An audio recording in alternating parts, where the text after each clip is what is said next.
দুনিয়ার মানুষ টেকনোলজি হলে কথা কটক সইতা, আর আমরা শয়তানের বাচ্চা, অজাতের বাচ্চা, গোলামের বাচ্চা বলে বাংলাদেশে মুক্তিযুদ্ধ লড়াইতে আজও হুন্দা হুন্দি আজ যা যুদ্ধ হয়েছে না, তখন 50 বছর হয়ে গেছে গো।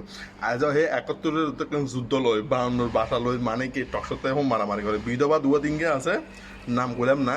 এই অজাতে কোনো এই টকশোর ভিতরে বইয়ের সারাক্ষণ, হ্যাঁ, এই দেখেন শিবিরে দেখেন রাজনীতি করার অধিকার ওনারা মাপ চাইছে না।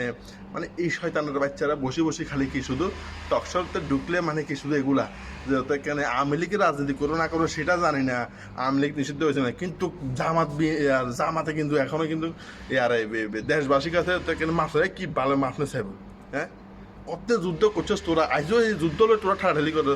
দুনিয়ার মানুষ হতে কেন ইয়ার যুদ্ধ বিমান বানার, নয়া নয়া টেকনোলজি বানার মানুষ সেদিকে আগে যায়। জাপান আর আমেরিকা যুদ্ধ লাগছে, সেগুলো এত ভালো বন্ধুত্ব। ইংল্যান্ডে দুনিয়াদারি যত শাসন করছে, ইন্ডিয়াতে 200 বছর লাগে, সেগুলো বন্ধুত্ব খাইলে তোরাই বস যুদ্ধ করছিস, হ্যাঁ, এই শয়তানের বাচ্চা গুলো এসেছে, হ্যাঁ, গোলামের বাচ্চা গুলো তোরা খাইলে বস টক সাথে বই রে, হ্যাঁ, এই মুক্তিযুদ্ধ শুধাবি কেন রাত দিনে রে, শুনতে শুনতে কান ফান জ্বালা বলে, মনে জুতা খুলে জুতা দিবে খাইলে।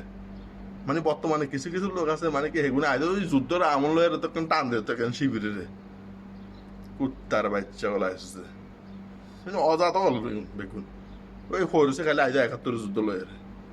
আর বাঙালি জাতি আজ্ঞা দিত শুধু এই কারণে এই যুদ্ধ কই কই রাজনীতি হুম মারাবে বলে এটা বলছে যে আমার শিবিরে মাপসাছে না মানে ত্যাক্ত হয়ে গেছিল, ত্যাক্ত শুনতে শুনতে কুত্তার বাচ্চা।